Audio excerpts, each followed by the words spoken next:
Mummy! Yes, I'm your mummy. So he associates me as mummy, which is an honour, actually, Jonathan. Come on, sweet. This is Johnathan. He's 56 years old and has complex disability needs. From the age of 10, Johnathan was living in an institution. But now, after 40 years, Johnathan is finally out and living in the community. A personal health budget enables Johnathan to live in his own home, supported by a dedicated team of carers. His biggest supporter is his sister Maggie, who is the linchpin of everything that goes on in his life. When Johnathan was born, he was a beautiful baby, 9.5 pounder, very, very happy, chubby baby, and he was just lovely.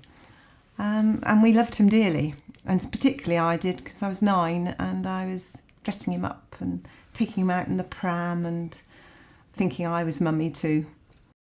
When Johnathan reached 10, my father became very ill and sadly died. My mother then had to go out to work.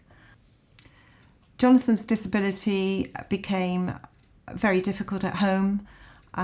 He went to a day's school on the bus, so myself and Geraldine had to get him on the bus and then walk 1.5 miles home every day. 3 miles that was, basically there and back. And it was hard because mummy wasn't there, and my sister and I, being the girls, did most of the work. When Johnathan had to go into the institution, he was very scared and frightened. The visiting was really difficult, really emotional for particularly our mum.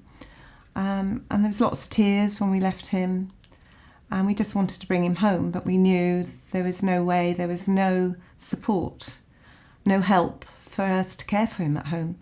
So we had to be strong and had to face that this is what lay ahead for Johnathan. Watching him on our visits, he used to hide away, loved to be with us, but he was hiding under his bed when we arrived. And we used to try to stimulate him and talk to him and comfort him. But he was a very scared little boy. It became necessary to close down the institution where Johnathan was living. The local authority, along with the NHS, set up a comprehensive care package for Johnathan so that he could live nearer to his sister Maggie. However, whilst this arrangement suited the system, it did not suit Johnathan. The care providers were strict on the carers. They weren't allowed to do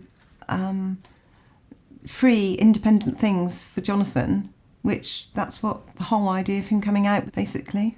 I felt very deeply that the carers weren't happy because they weren't allowed to do various things that I felt he should be doing.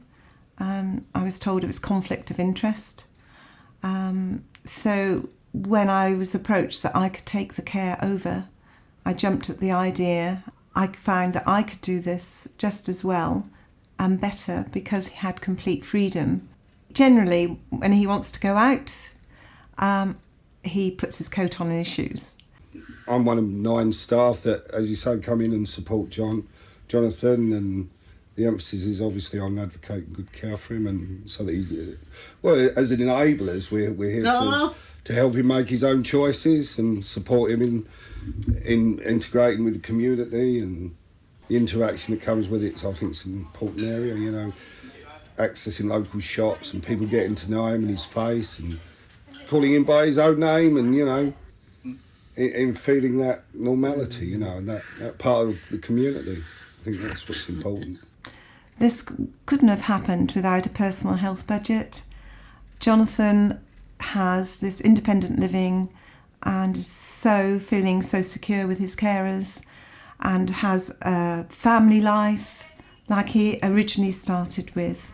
And now he's having fun, enjoying every moment he possibly can.